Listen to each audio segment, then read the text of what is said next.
The movie reviewed in this episode is rated R. Listener discretion is advised.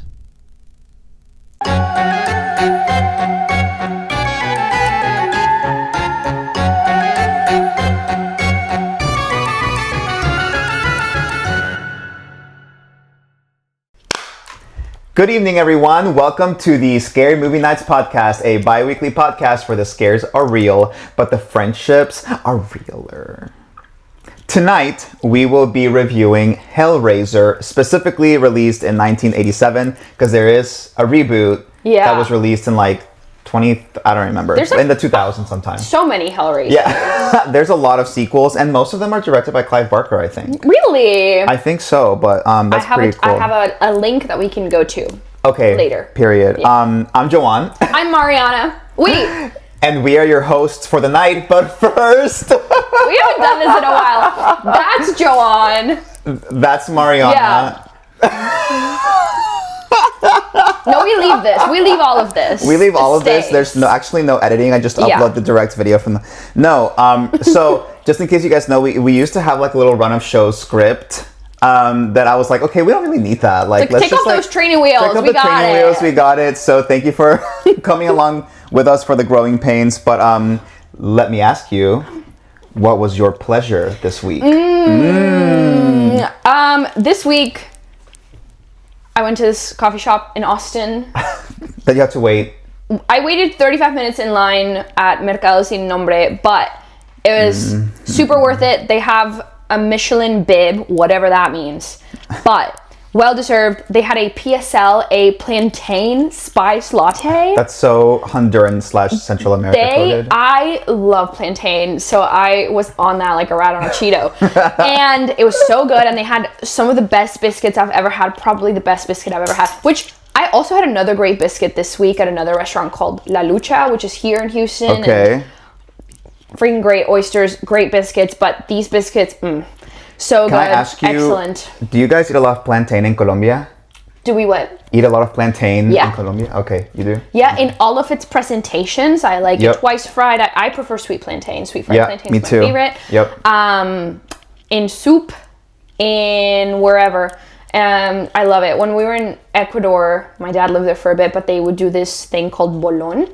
And it was like a literal ball of plantain. Whoa. Typically with stuff in it, like meat and stuff in it, but it was like a ball of like plantain. It was freaking awesome. Loki, that sounds so good. Yeah, it was good. Plantain is super popular in Honduras. Like you would eat it like all the time, every day. So I love that. Yeah.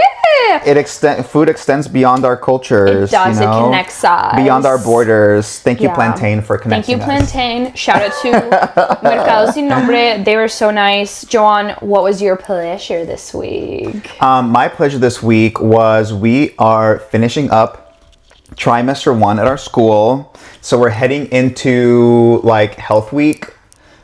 Which basically is like a bunch of seminars. I actually really love this, okay? Because we will offer seminars for students to provide some self-improvement for them and to talk about important topics. So I'm really excited to see that. And just finishing up the trimester also, it's because we don't really get a break. We didn't have any days off really. Mm-hmm. So I'm really happy about that. Yeah. When's your last day before winter break? Winter break, it's that Friday, but it's oh, okay, so it's right before. It's the 19th, I think. That makes sense, because y'all started kind of late. I'm gonna be honest, I haven't really looked at the calendar like that because I love the school. I don't feel like I need any time off necessarily, That's crazy. It's really awesome, yeah, y'all, let me tell you. But enough about that.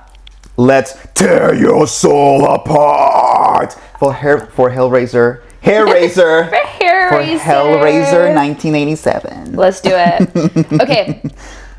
Yeah, so we're going into the no spoiler section, audience. So if you have not watched this movie, which you might not have, I feel like Hellraiser is kind of a cult classic, would you say? I would say so. Is it super popular? I know Brian said he had watched it, but not since a long time ago. So I've never seen it before, nor was it really on my radar, but I will say I did have the Pinhead dude. I recognized him from just the zeitgeist and being on the internet, but I had no idea that he was from this movie. So yeah, maybe it's maybe this is a deep cut. yet. This is like unknown. Like maybe it was famous back then, but I don't hear a lot of people talk about Hellraiser unless it's in the context of like Pinhead. Because he is such an iconic horror villain, I guess, I suppose you could say. Yeah. Although he's more of like I feel like he's like a neutral force, if you will. That's true. Also, he's like in a band, so it's not just like him. It's not just him. It's the Cenobites. It's the Cenobites, but he's like the John Lennon of the Cenobites. He's like the Harry Styles of the Cenobites. The front runner, if you will. He's like the front man. Correct. Okay, so no spoiler section. Mar, take it away. Okay, Hellraiser 1987 is a supernatural horror film in which the messed up Cotton family, they're a little messed up, whose family isn't, is plagued by a mysterious puzzle box which summons actually I think it said on Wikipedia, sadomasochistic beings called Cenobites who derive pleasure from pain. Now this cast is largely unknown, and that is sort of on purpose. So I'll talk about the director first. So this is Clive Barker. This was his directorial debut. Like, this was his first time doing it. He also wrote the screenplay, and it is based on The Hellbound Heart, which is, I think, a novella. I don't think it's a full novel, but it's written by Clive Barker. Basically, homie was like, I don't like the way that my previous works have been adapted for film or TV. So he was like, I guess I gotta do it myself. So he basically found himself a producer, and he was like, hey, I really want to do a film. I want to direct it. Do you think anyone would do this for me? And like, for how much? Like, what kind of budget? And he made it happen. And they kind of landed on this specific piece of literary fiction, The Hellbound Heart, because due to the small budget, they wanted something that, you know, didn't have a lot of filming locations. Like, most of this movie takes place like in a house, so they didn't really have to go location scouting.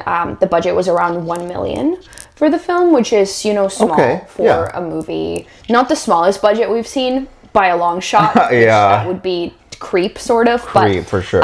Definitely a small budget, especially also compared to how much money it made, because it made about 30 million worldwide. Whoa. Yeah. Amazing. Yeah. King. Super, super cool.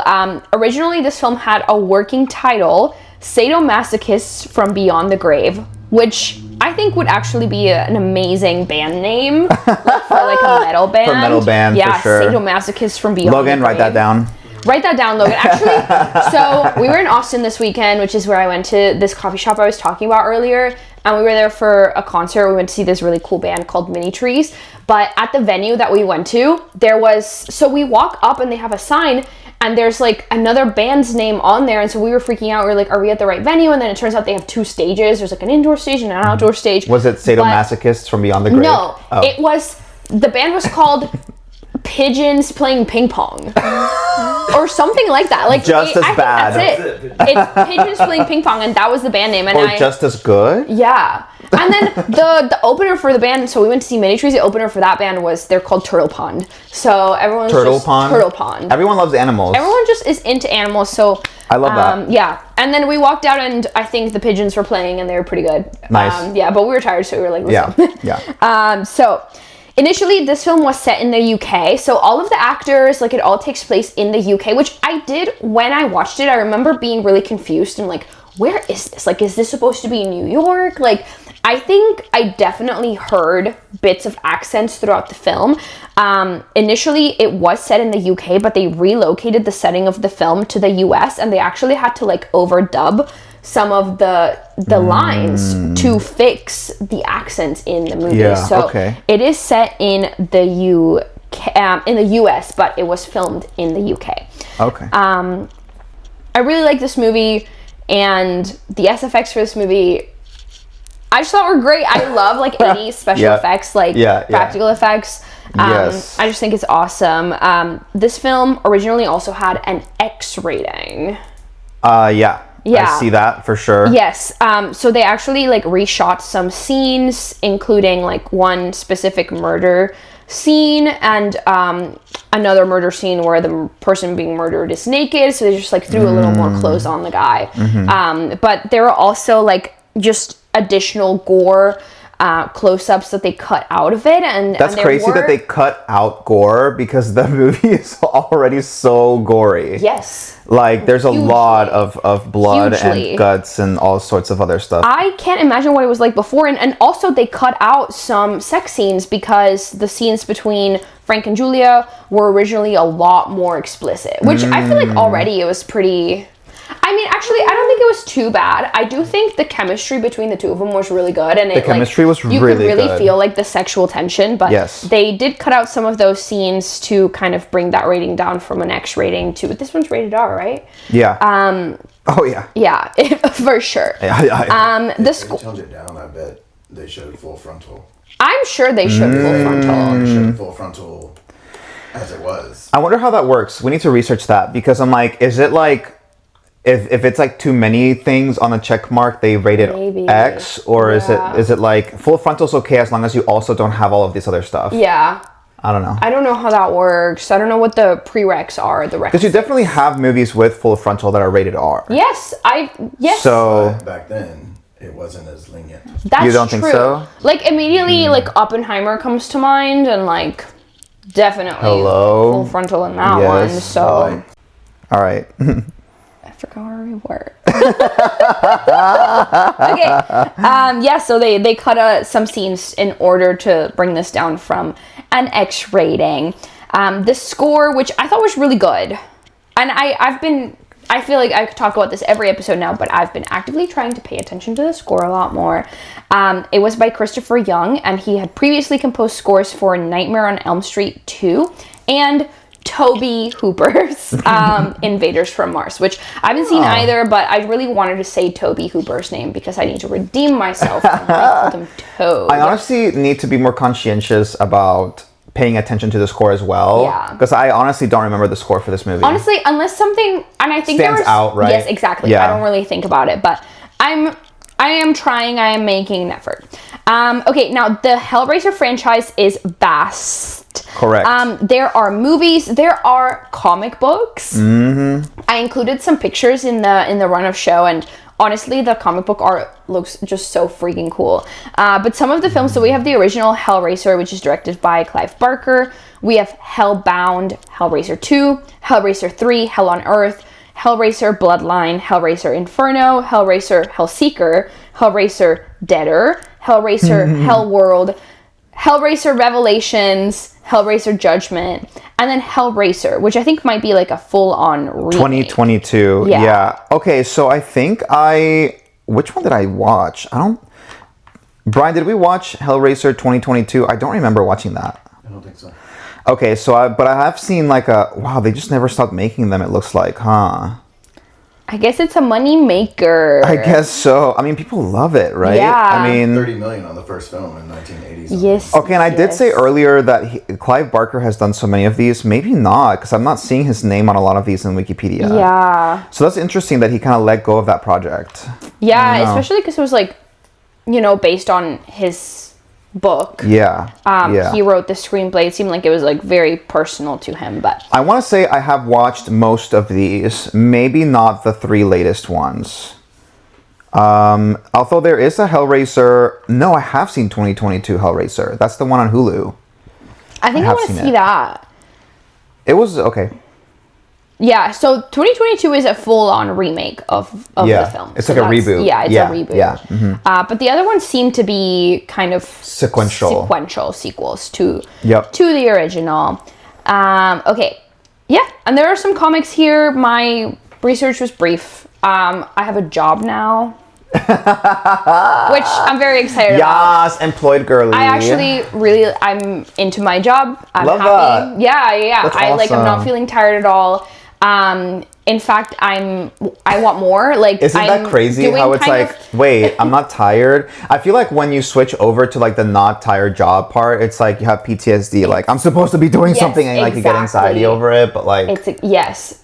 And I'm all, like, I'm sitting there, I'm like, I'm not doing enough stuff. I'm not stressed. I must Yeah. not be working enough. And then I'm like, maybe I need to heal. Yeah. Maybe I need therapy. So I'm super happy with my new job. But it does leave me a lot less time. So, our socials have been a little less active and all that stuff. But you know what? It's okay. It's life. We're adjusting. We are adjusting. Yeah. And we do this for fun, and I am having fun. Yay. All right, listeners, now we are moving on to the spoiler section. So if you have not watched this movie, don't care about it being spoiled, you can listen on. Or if you have watched this movie, then you can maybe tell us in the comments what you thought about it while you were watching it. So... And if you haven't, just hit pause, watch it. And then come back and play. Yeah. Correct. We're all good. As always. Okay, you had a couple of spoilery facts. Okay. So, first of all, you know the scene where Frank is dead, and he's like, and then his brother, I really love this movie. Yes. It was kind of ridiculous. It's an insane ride. It was so funny. I thought it was so funny. But whenever Frank is brought back to life by his brother's blood in the attic or whatever, whenever he is sort of put back together, so his resurrection was done using reverse motion, which I think is pretty cool. Okay. But I love that scene, and I mean, I've said it before and I'll say it again, but I love 80s special effects. It's sometimes straight up bad. Whenever they tear his skin apart, I'm like, that's not skin. But it's so fun, and I love it so much that it's really fun, and honestly, it's still elicited the intended effect. Yes, I still... There's ooh, you know? And let us know in the comments for whoever knows this, but is there any art that was bad in the 80s? Let's be so for real right now. Because I feel there's so much from the 80s. It was just such a cultural bloom of sorts. The music is amazing. Yeah. The horror is amazing. The literal art, photography, that was amazing. The fashion was crazy, but it was still awesome. I'm really wondering what was it about the 80s that elicited such a cultural explosion in the US? You know what I mean? Such an artistic font of inspiration. And why were shoulder pads so big? I love a good shoulder pad broad. Yeah. I also love this movie, actually. Thanks, Clive, for giving us Hellraiser. It was super freaky. There were a lot of really interesting... I forgot how sexual this movie was also, actually. Extremely, because the whole movie... Yes. Yeah. Everybody's horny. Even for the gooped skeleton... She was like, the D was so good, I'm gonna get you back. And it was just wow, Julia. Julia is down bad for Frank. She is down bad for Frank. She's a monster effer, low-key. Going into this movie, I think I liked it a lot also because it wasn't at all what I thought it was going to be. I really thought, I like going into movies blind, but I just had Pinhead in my head, and I was like, this whole movie is going to be Pinhead just chasing after people and messing with people. And that's not at all what it was, and it was this really interesting thing of who's the real monster here? The Cenobites, obviously, they are demons to some, angels to others. Yeah. But their intentions don't seem as bad or as harmful as for instance Frank, who I think objectively was an evil person. So I think it was interesting, the Cenobites, it seems that is their nature. Not that they're good. I mean, at one point they're we're gonna tear your soul apart. You have to say valid, right. But you have to say it with the gravelly voice. What is it? Wait, you have the quote. It's just, but if you cheat us, we'll tear your soul apart. Yes, queen. Okay, hire her. Cast her as Pinhead right now. Thank you. I agree with you. I think that's why earlier I said, he's more of a neutral force. I don't think he's necessarily good. He's not necessarily evil. He's this embodiment of it's almost this embodiment of sexual deviance, to where he provides you with the ultimate pleasure, but then for the equivalent exchange of like infinite pain. Yeah. And he's it's like a force of nature. Like it's just he's there and he's doing what he's doing, whereas Frank is actively seeking out more and more extremes and is damned by his own choices eventually, and then decides to make it everyone else's problem and asks Julia to murder people so he can come back. And then she does because because she's down bad. The other thing about the Cenobites is it almost feels like there's like a consensual nature to the soul destroying because the person has to like fiddle with the box. However, my ass would fall for this because I love puzzles. a puzzle. Yeah. Like a 3D puzzle. You know those like wooden puzzles that are like, it's like a cube and you have to put the cube together and you have to do it in just the right way for it to fit together. Like, I am there. I'm doing the puzzles. So I would totally fall for this.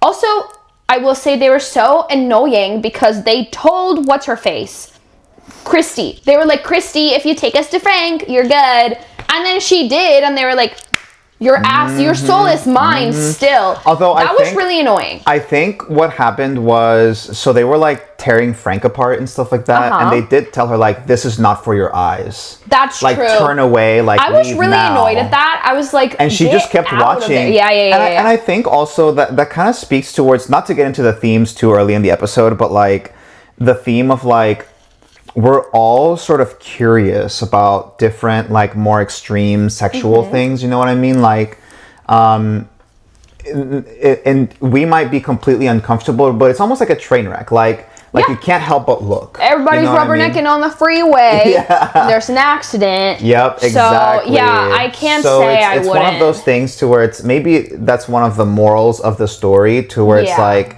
don't let your curiosity get the better of you and fall into too much of extremes, because it's difficult to then get out of that. Yeah. And if you're like a bystander to whatever is happening, or if it's like voyeurism, like if you're watching this stuff, like, are you any better than the people that are doing it? I mean, I would argue, yes, you are better than the people that are doing it, but it's still not good. Right. You know? Also, I have a question for you, actually. Ask me. Do you think the box picks the people who can solve it, or do you think there is truly a trick to solving the box? I had a feeling at some point, because like someone was messing with it. Julia was just like looking at it, and then the box just kind of pops open by itself. And then it was like, oh, so then like she didn't actually have to fiddle with the box that much to solve it. So does it pick its victims, and in that way it could be evil? Or do you truly have to like mess with the box in order to... Yeah. It seemed a little rigged. No idea. It did seem a little bit rigged. The box... I guess we'll have to watch more movies to uncover more of the lore. I think maybe... Yes. I feel like also, did this pave the way for Rubik's Cubes? When were Rubik's Cubes? Yes. Rubik's Cubes were already out by then, I believe. Okay. So maybe this... Maybe the Rubik's Cube paved the way for Hellraiser. Do you know what the box is called? I don't know, but let me come up with names. It's called the Box of Shame. It's the Box of Sexual Deviance. It's called Hellcube. The box in Hellraiser is called the Lament Configuration, maybe? Oh. Le Marchand's box. Le Marchand's configuration. After its creator, the toy maker Philip Le Marchand. Oh, okay.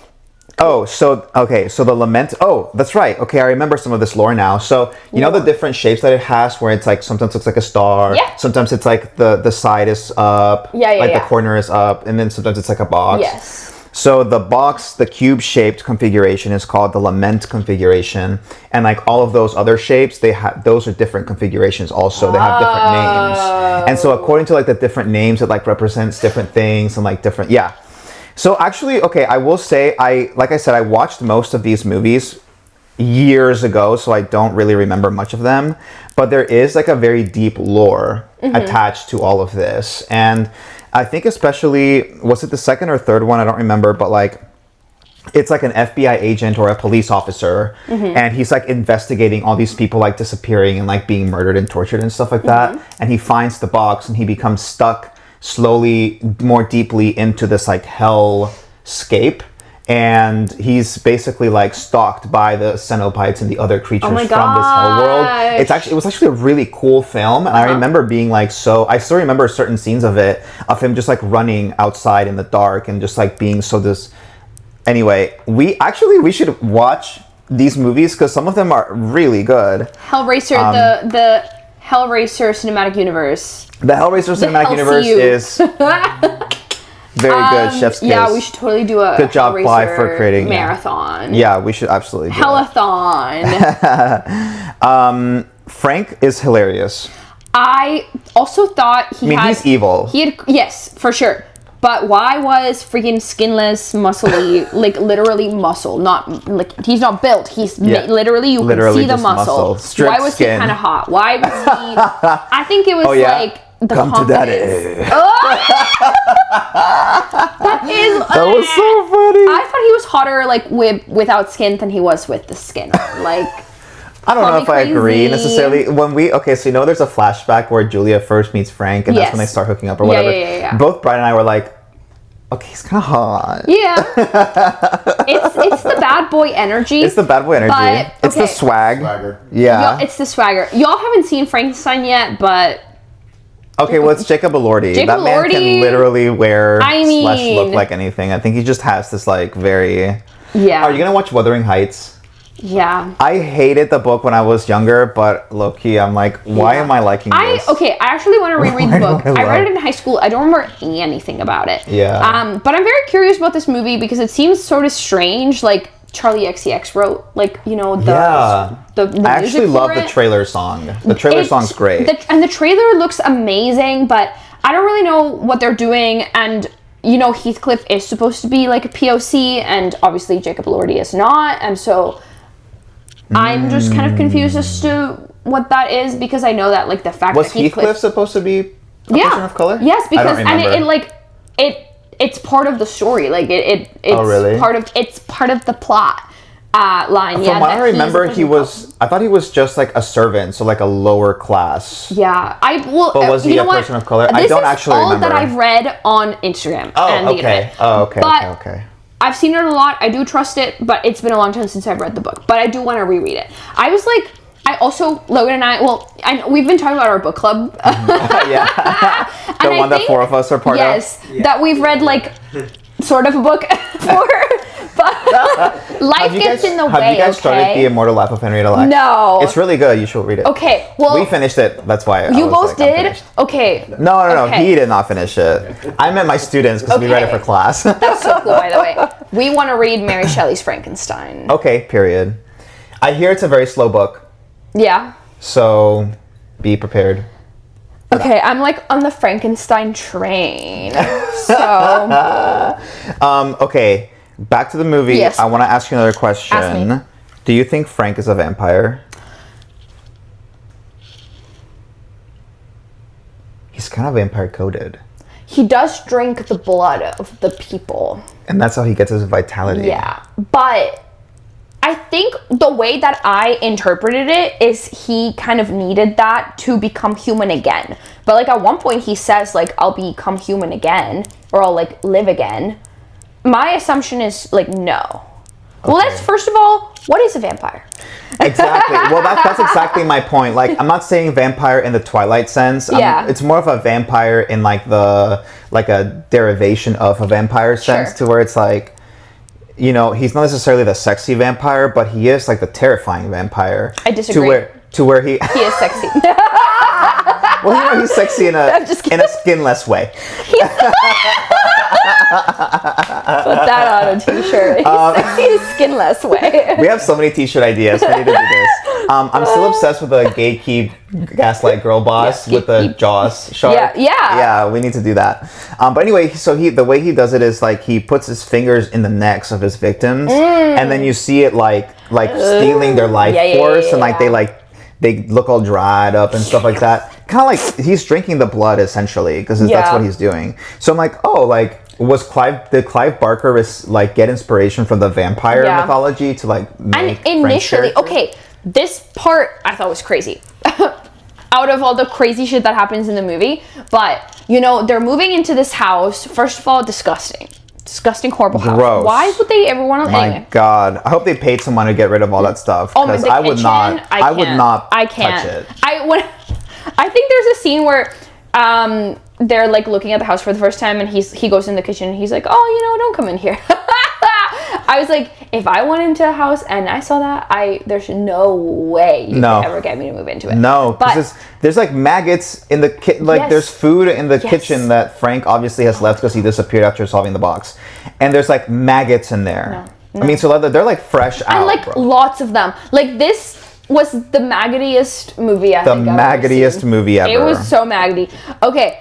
Anyway, they're moving into this house. Second only to Nosferatu.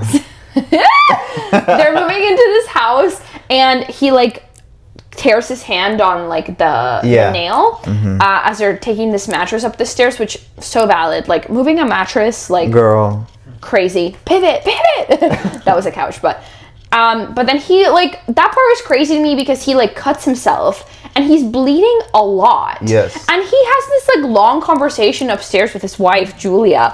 And then he like bleeds onto the floorboards, and it is like that blood which provides the life force for Frank to finally become human. Also, it was a lot of blood, but it wasn't like a crazy amount of blood. But that little amount of blood got him so far in their like reanimation process. Like, you got bone, you got freaking organs in there, but then she had to kill like 3 more additional people to sort of get him to look more human like that. So I wonder like how that goes, if it's like some sort of like exponential, or like, I guess what's the opposite of exponential? Logarithmic? Like where it like gets smaller? It decays. Damn.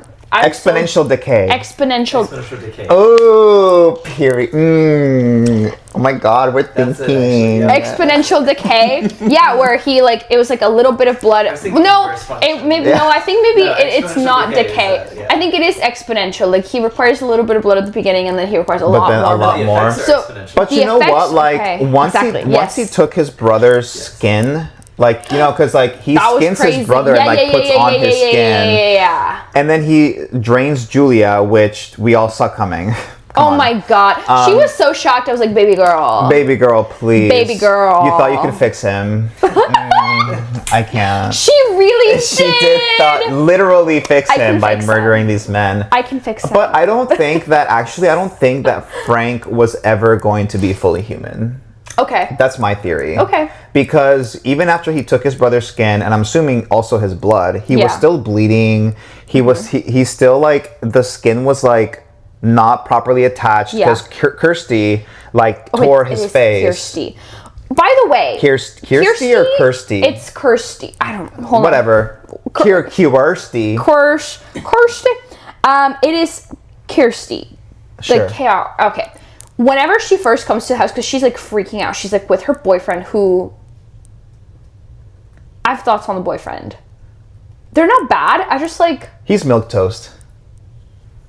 What? Milquetoast? Yeah, you don't know what milquetoast is? No, I don't know milquetoast. Okay, milquetoast is a timid or feeble person, insipid or bland. Okay, yeah. He's very this guy. He's very this. Yes. But he had some crazy shirts on, I will say. I thought he was a good boyfriend, but I was like, Kirsty, like, really? Frank's right there. No, I'm just kidding. But anyway. No, but Frank was low-key down bad for Kirsty too, which was so crazy. Weird. It was so weird. But also, like, so Kirsty, like, has this bad dream, which is valid, like bad shit is happening at that house, and she like runs because she's like, Daddy, and she goes up to him and she's like, oh my God, thank God you're okay. Mind you, he's like all torn up and like bleeding, like all around his hairline. I'm like, girl, okay, it's not the word I would use. Exactly. Why aren't you questioning anything that's happening right now? It was so weird. And then he calls her, like, he's like, come to Daddy, and I think that's when she realizes it's Frank. Freaking crazy. The way he says that is crazy. Oh my God, crazy. I want to dive just a little, like, into a deeper theme, just for a little bit. So Clive Barker was gay. Okay, he's a homosexual. And I feel like part of that, especially in the 80s, like kind of gave rise to the theme of sexual deviance and even shame around sex. Not to like get too much into that, but I thought it was a very interesting thing, and I wonder I don't know, but I do wonder if his experience being shamed for being gay kind of led to the explorations of these like sexual themes in his film. I don't know if you kind of caught any of that, thinking about it now, I suppose. Like, Yeah. because I feel like, okay, so the gay community, especially in like the 60s, 70s, 80s, was a time of like sexual revolution to where gay men would use their sexuality to rebel against a society that had ostracized them. Obviously, that kind of was derailed by like the AIDS epidemic and stuff like that in the 80s. But I think part of this movie is also speaking about like society's rejection of what they deem to be otherness in terms of like sex. Yeah. Like the stuff that's like outside the norm. And I just wanted to like kind of bring that point. I feel like I almost would be remiss if like I didn't mention, like, I feel like that was a big theme that Clive Barker was kind of going for. That's really interesting, and especially like I was about to mention like the AIDS epidemic, because especially like with the Cenobites, like, you know, like this curse of this box, it's like, it's, you know, endless pleasure, endless pain. And like with the AIDS epidemic, like, you know, the government knew everything that was happening with the AIDS epidemic, but they didn't give a shit about it because it was gay people. And so, you know, the fact that, you know, people were going out there and being their true selves and loving who they loved and, you know, having sex with who they wanted to have sex, that sometimes meant that they were going to maybe get HIV and AIDS. Yeah. Pleasure and pain, you know? So that is super interesting that you brought that up, and that didn't occur to me. But I totally see that. And I think also, like, I do think maybe, like, infidelity plays a role. Yeah.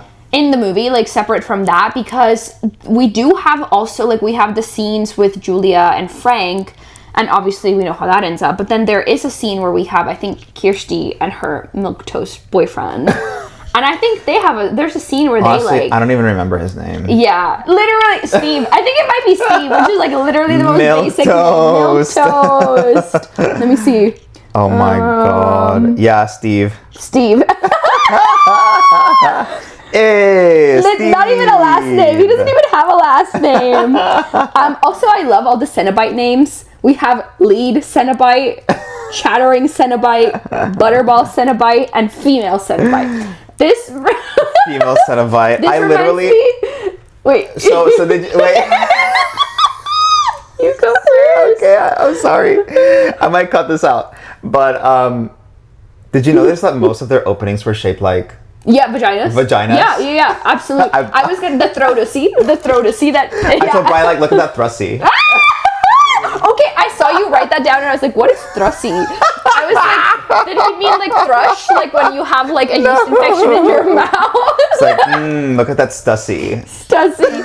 They were so weird. Oh but my god. this reminds me of Attack on Titan. Like, have you seen Attack on Titan? Yeah, huh? Okay. Well, know the how, first like, season. Most of the Titans have like cool names. Like there's the Hammer Titan. That might not be a Titan, but there's like the Armor Titan and the Cart Titan, and then there's just the female Titan.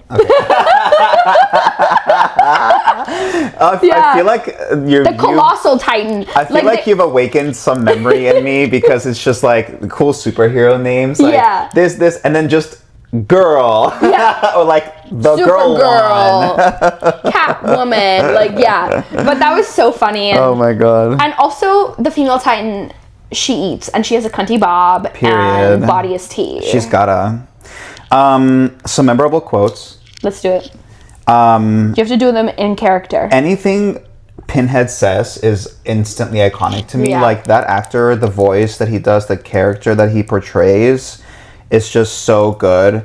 But the one earlier that we said, but if you cheat us, we'll tear your soul apart. But I love the sound, like, design of that, because you can tell they did his voice to sound like it's like a reverb. reverberating throughout like space and time, and it's just like really cool that way, because you get the sense that they're essentially, especially in their domain, omnipotent. Yeah.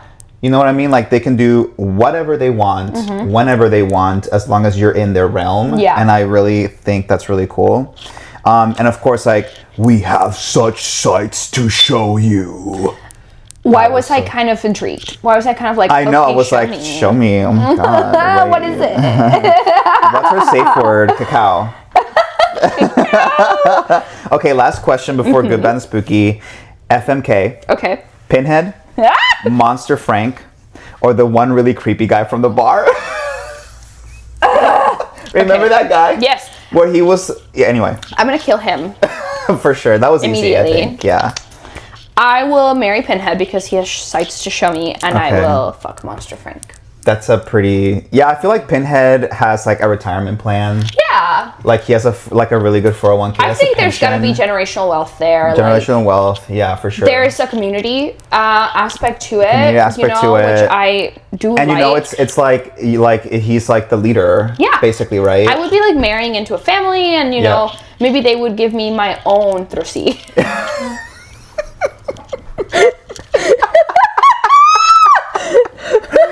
That's passed down. That's inherited throughout generations. Yeah. Anyway. And then Monster Frank is, yeah, you're right. I agree with you 100% Okay, all cool, of these, cool, for cool, sure, cool, for cool. sure. Damn, like the human is the last one I would be. Yeah. No, he's the worst one. He was so creepy. He was so creepy. Yeah, I was hated so that guy. gross. Ew.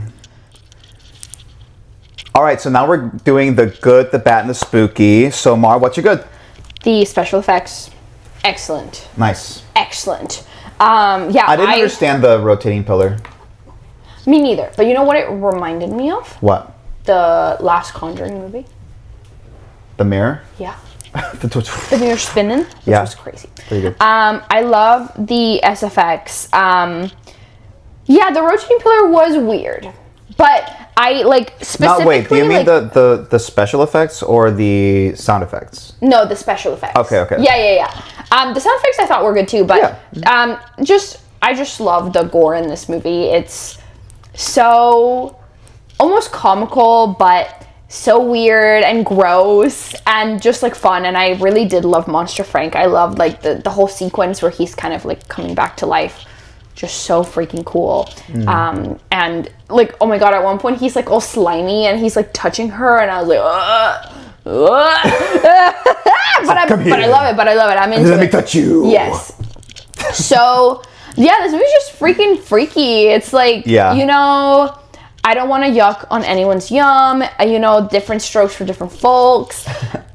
I'm there. I liked it. Yeah, SFX.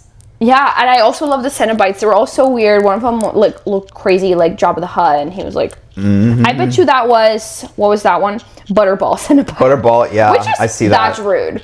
Why are they fat shaming the Cenobite? He's like, wow. Are you talking to me? He's like, what the Are you talking about me? He's like, is that me? For my good, I agree with you. I feel like it's like very visceral. Yes. Like that's like exactly the word that I thought of love when I that watched word. this That's movie. perfect. Highly uncomfortable throughout the entire film. Just not only because for of multiple reasons. multiple reasons, not just the torture part, but also like the men. Like less the torture part, more the men Yeah. who were all so creepy. Yeah, like I mean, at one point, like whenever like the movers are there, and they're like hitting on Kirsty. Dude, like, what's that up was with 80s so films and gross. hitting on teenage Yes, girls? like, Well, I are guess you Kirsty I'm wasn't. thinking of Poltergeist. Poltergeist. Yes, that was freaking gross. And the That parents one are just was like, worse. that's boys will be boys. Boys will be boys. Girl, She's a sophomore in high let school. a man Please talk get to it my together. daughter like that. Period. That's what I was telling Brian. I was like, if somebody spoke to my daughter in front of me that way, hands would be thrown. Yeah, like literally, this is crazy. immediately. But the body horror is top notch. I Yes, think Clive body did an horror. awesome job with that.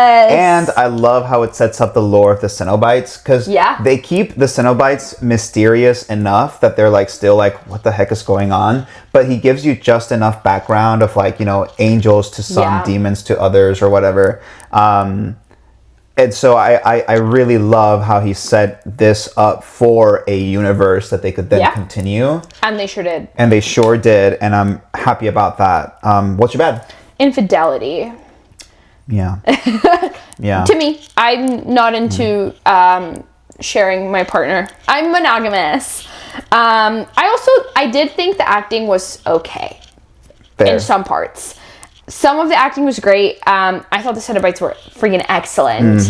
But I think a lot of the like makeup and special effects and practical effects that they had going on probably like lends itself to a great performance. But some of the acting I thought was just like some of the line deliveries. I was like, do you mean that? Well, it was very 80s. It was very 80s, and because they had a smaller budget, and specifically the director wanted to cast sort of unknown actors, like maybe they didn't have like a ton of acting experience, but I don't think that really ruined the film at all for me. Like I can look past it, and yeah, that's my bad. What's yours? So kind of on that topic, I wonder if also it's like acting, like what directors ask for in their actors can also probably change through the decades, because we watched The Wolfman, and like the way some of those people acted their scenes out, I could tell it was just a product from a different time, you know what I mean? But yeah, I mean, like you have really great acting in the 80s that this was not that. Yeah. So like I totally understand what you mean. Yeah. For my bad, I don't really understand the meat pillar. That's one of my bads. I'm like, the meat pillar, need to understand it. I guess it added to like the mystery and stuff like that, but I wish it was a little bit clearer, because like a lot of the times like it just shows the meat pillar by itself spinning. And I was like, I wish we could have it in context, so it would be a little bit more impactful. The end was meh. I almost wish, but you know I love a bad ending. I almost wish she would have been stuck in hell instead of getting out, because the way she got out was like she was like solving the puzzle like in reverse essentially. And then she'd like turn a thing and she'd be like, like shove the box forward, and then it would like zap a Cenobite. And I was like, and it'd be like, but it was just kind of weird. I was like, it was a little hokey. I didn't like that part of the whole thing. But I mean, it's fine, I guess. It didn't detract too much that I was like, this is a bad movie. I enjoyed the rest of it. Like, it was really good. Yeah, that's my bad. What's your spooky? Men. Like, all of them. As always. Even the dad. Like, the dad was just, like, so... The dad was also milquetoast, I think. Yeah. She marries her dad. See? People say that you always end up with like some version of your parents. That's crazy. She totally chose a version of her dad, because you're so right. Dad was milquetoast. Dad had no idea what was going on. I feel like he just didn't know how to read the room ever. Maybe he was just a space cadet, but yeah, he just... Oh, there's this one scene which brings it to your point about men being spooky, like where he and his wife Julia are making out, and at this point Julia has like murdered a man. And Frank is like hunting his brother down essentially. Yes. And he's like staring at them from the closet, and he's like on top of Julia, and he's like going at it, you know? And she sees Frank in the closet, and she's like, ah! She's like freaking out. Yes, and she's also saying over and over again, please don't, please don't, please don't. And the dad never stops. Yeah. I mean, he stops eventually. But it's like... she said please no like 3-4 times. You would think you'd catch the vibe. Off of her. Like, it was crazy. Obviously, she wasn't even adding him. She wasn't even talking to him. She was talking to Frank because she didn't want Frank to kill her husband. Yeah. You know, the brother. But still, like... you can also tell that they haven't had sex in a while. Like there's definitely a lot of love lost between these two people. I almost wonder if he knew that she had cheated on him. He very well might have known. And so like infidelity is a big part of this, but also maybe even consent is a big theme in this movie. Because of so many times that you see like men accosting women, and then like that first guy from the bar, like she was obviously uncomfortable, and he was like, don't tell me you're gonna what's out now or whatever, and it was like really weird and when he said that, I was like, I'm glad she's gonna kill him. Yeah, I think actually she was having second thoughts about killing him, and once he did that, she was like, let's go upstairs. I was like, period, queen. Agreed. Because you know that's not the first time he's done that. Also, my spooky, the maggoty kitchen. The entire house, to be honest. The whole house. And the cricket guy. I didn't even write that down, but he reminded me when we were talking. But the freaking guy eating the crickets. Girl, it wasn't... I mean, I've had chapulines in Mexico. They taste fine, but those were live crickets. They were alive crickets. They were alive crickets that he just... I actually Awesome. wrote Cricket Guy is crazy, and then duh, he's a wraith from hell. Yeah. Duh. Duh. Also, He's that literally a lady demon. that's like accosting her, well, she's like, she has this job at this pet store, and the cricket guy comes Well, I in wanna to do speak his to someone in cricket charge. shit. And Karen is just like, I want to talk to your manager, and Kirsty's like, what the fuck is happening? That whole scene was honestly like, this movie was just so ridiculous. Relatable. It was just so comical. Like, this movie Yeah. was so comical and like fun to watch. I Like, agree. I love this movie. Yeah. For me, the Cenobites 2, and this is where I wrote Thrusty. Thrusty, yeah. I feel like all of them, like, because all of them have some sort of like body openings, like they've clipped open their bodies with hooks and stuff, and a lot of those are shaped like entrances to things that you would, have your way with. So I feel like they were super creepy just because of their body modifications. I mean, it's just something, again, so visceral about the way that they look. It's like, it's so extreme, and it's like, I don't know. It's just, when you see it, it's like freaky. Yeah. Especially in the 80s, I imagine. Yeah. The idea of pain and pleasure being indivisible. It's like they're two sides to a coin, kind of like love and hate. Yeah. It's like you can't have hate without love. Yeah. Sort of thing. I thought was actually really interesting. Yeah. Some people definitely are into that. Not I. me. Not me. I don't like being in pain. Thank you Not very much. but y'all have a great time. But it does kind of speak to the fact that people will seek more extremes, Yeah. and they often get themselves into more than they bargained for. Yeah. In that way. I feel like that's a pretty common theme in films too, and horror. I would say, for Videodrome, that was one of the themes for sure. Remember that? Yeah. Oh my god, Yeah. 80s movies are fucking crazy. 80s movies are crazy. Yeah, Love you that. got Clive Love that Barker. one. You've got, who was the director for Videodrome? Oh my god, David Cronenberg. David Cronenberg. Thank you. Is he Okay. Canadian? I think he's Canadian. He is Canadian. Very good film, but like body horror was really intense in the 80s, I feel like. 'Cause I Yeah. think even The Fly was in the 80s. And that was a very intense body horror. We should do The Fly. It's very We good. should do. I haven't seen it. Frank being the biggest monster, I think, is really creepy. At least with the Cenobites, you know what you're getting. Exactly. With Frank, it's really just about violence. He like wants the power and like He's terrible. Yeah, he's actually a pretty horrible person. And I'm like, Julia, like when Julia and Frank finish having sex for the first time, he like basically like throws her to the side and it's like it's "Bye." never enough. And I think that's probably when he goes and gets And the at that box. point, she's like, "I'll do anything. Like, I'll do anything for you." Anything, and he was just, it's just never enough. Yeah.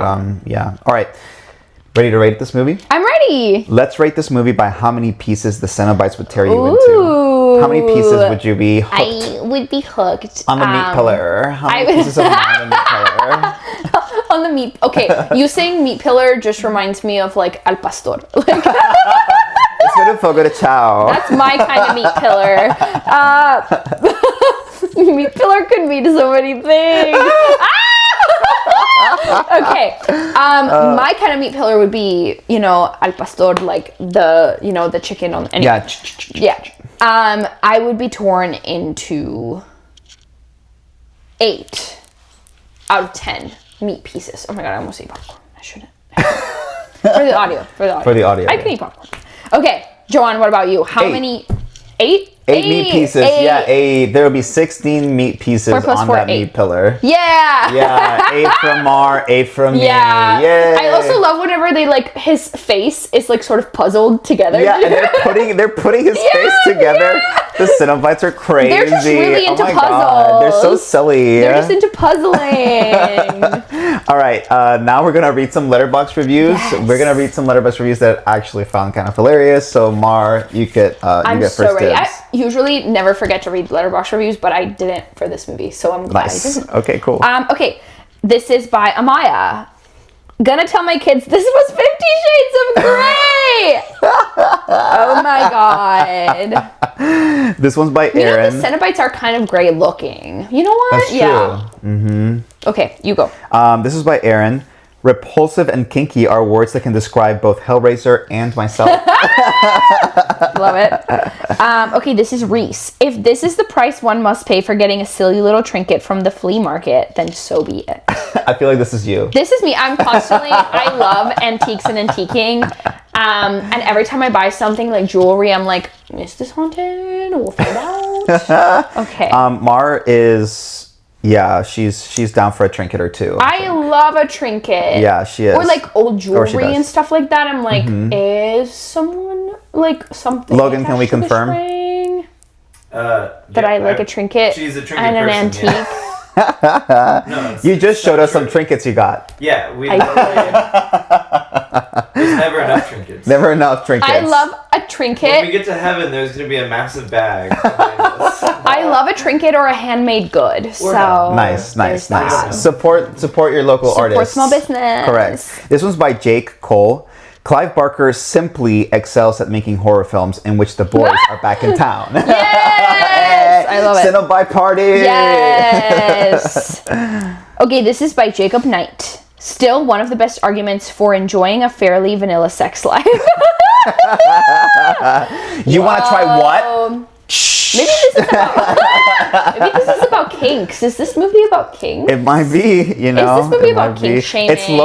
It's low key about a box that turns your house into a leather bar. You know what I mean? It literally just makes it into the eagle. Yeah. This is very 50 Shades of Grey. It's very This is Red Room. Yeah. I haven't read 50 Shades of Grey. Yeah, it is King Shoulder. And that about does it for today. Thank you for joining us. If you enjoyed the podcast, tell your friends about us. And don't forget to like, subscribe, comment, and rate us 5 stars in whatever app or podcast service you use to bring on the spooks. Please follow us on our socials by going to scarymovienights.com or looking us up on any platform. You can also message us on our socials or by sending an email to spooky@scarymovienights.com. Tell us in the comments what you think about Hellraiser 1987. How many pieces would be on the meat pillar for you? How many of your pieces? How many pieces of you would be Correct. How many pieces? Anyway, what would you rate this movie? I'm Joanne. I'm Mariana. And thanks for joining us for another Scary Movie Night. See you in 2 weeks. Stay spooky. Woo!